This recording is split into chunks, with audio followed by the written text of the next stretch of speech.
having written a few books myself, I know it's a lot of work and it takes a lot of passion. Why this particular subject matter for you? Well, when you spend decades upon decades trying to crawl out from under something and you have 3 degrees in psychology and have sat on all the trauma, therapist couches, and this is the one thing that allows you to make sense to yourself, to find the healing you've always been longing for, you get kind of excited about it and you want to shout it from the rooftop so other people can make sense to themselves too. You're exactly right. And it's something that I think doesn't get enough focus. And I'm so glad that you're calling this out and talking about it. How do you define fawning?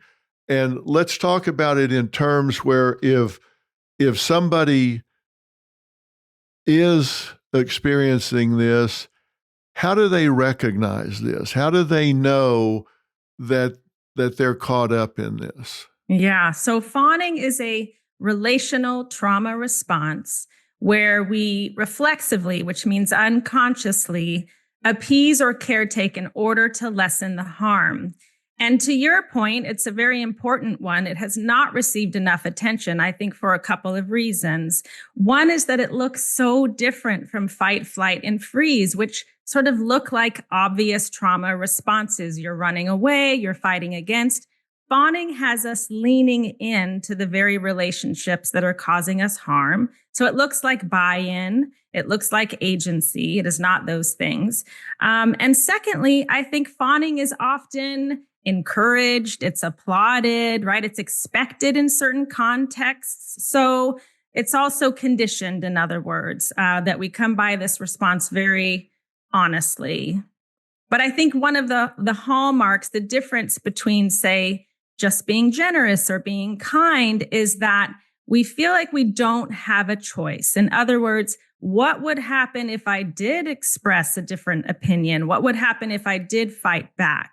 And in my personal experience, many of my clients' experiences, the reality is we did try to speak up, to set a boundary, to create this change out in the world, and it made things worse. So fawning often happens when fight, flight, or freeze are either unavailable or it's literally poking the bear. It makes things worse. In other words, there are real consequences for not fawning. It can be a very costly thing, but depending on who you're dealing with, of course. It was back around 2000. I wrote in a book called Relationship Rescue that if you have to stop being all of who you are to become half of a couple, the price is too high. If you lose your identity to be part of a couple, if that's what you have to give up to fit in, that the cost is too high. And that's kind of what you're talking about here, but at a much more pathological level. Yes, it is what I'm talking about. And often these patterns, they stem in childhood, right? So when you talk about this idea of being half a person to be in a whole relationship, children are automatically disempowered. We are reliant on our caregivers for longer than any other species. And so if you grow up in an environment where there's maybe perhaps an alcoholic family system, narcissistic family system, intergenerational trauma, a whole host of things, and your body learns, I cannot be my whole self, right? Being my whole self again makes things worse. Now that patterning is carried with you into adulthood, right? And this was certainly my personal experience, that my only sense of safety in the world was developed as my brain and body are developing. Okay, so there comes a point where we go, where do I end and where does fawning even begin? Another reason why it's hiding in plain sight. This really started coming into focus for you, you said, when you learned about Pete Walker's work on complex trauma, like complex PTSD from surviving to thriving. And he talks about different fawn types as people who seek safety by merging with wishes, needs, and demands of others, and that the price of admission to any relationship is the forfeiture of all their needs, rights, preferences, and boundaries. I'm the furthest thing from a Freudian psychoanalyst as you could ever possibly find as a cognitive behaviorist, which is probably the closest thing I would identify with. But one of the things that I thought did make sense, he talked about defensive ID, where one of the defense mechanisms was to identify with the power figures, the biggest threats in your life. And that's kind of at least loosely analogous to fawning, where Walker talks about when he says, the forfeiture of your needs, rights, preferences, and boundaries, where you merge your wishes, needs, and demands with the power figure, and you lose yourself. That's right. Well, that's another hallmark of childhood trauma. Again, so if I need my caregivers to survive, there is this inherent ability to say, well, they can't be all bad, right? My caregivers can't be all bad because I literally need them. So it must be me. And it translates to this sense of, well, if I broke it, then I can fix it. And this leads to more accommodation and more accommodation. If somebody's going to recognize they're listening to us and they wanted to kind of do a personal inventory and ask themselves, am I just a easy to get along with person, or have I really lost myself? What are some warning signs that they can look at to say, you know what? I've been over way too backwards here. I've lost my identity. I've lost myself. What are some warning signs? Some warning signs are the sense that you cannot engage in healthy conflict. Boundaries feel terrifying. Conflict feels terrifying. You're the person who's always going along to get along. You're the person who's constantly managing other people's lives, their emotions. You kind of soak up all the shame in every relationship. We are incredibly tolerant. We're sort of hoping and helping and waiting when we're in a chronic fawn response. Like, they're going to get a job. They're going to get sober. They're going to eventually show up for me the way that I've been showing up for them. But often we find ourselves waiting for a very long time.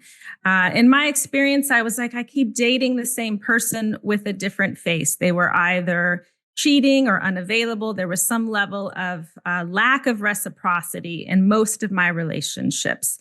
Where everybody's therapist and cheerleader.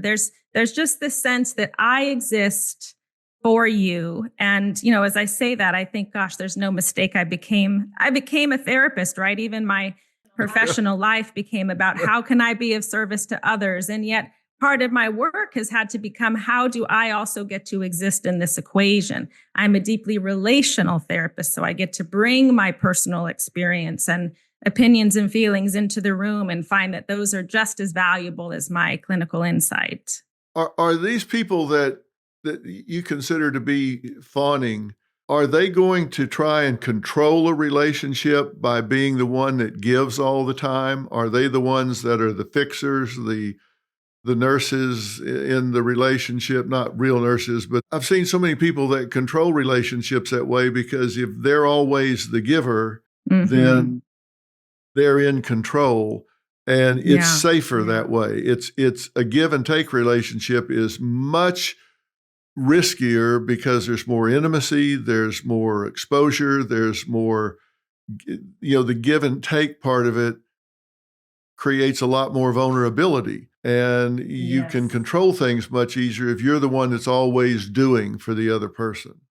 I think there's a real reality to what you are saying. And for me, as someone who lived in this chronic response and didn't know it, my intentions were never to control. My intentions were never to please. My intentions were to stay relationally safe in the only way that my body had learned. And again, we have to remember, when I tried to set healthy boundaries, stand up for myself, it made things worse. So my body's constantly bracing against doing it any differently. So yes, does this ultimately over time look like fixing, look like control?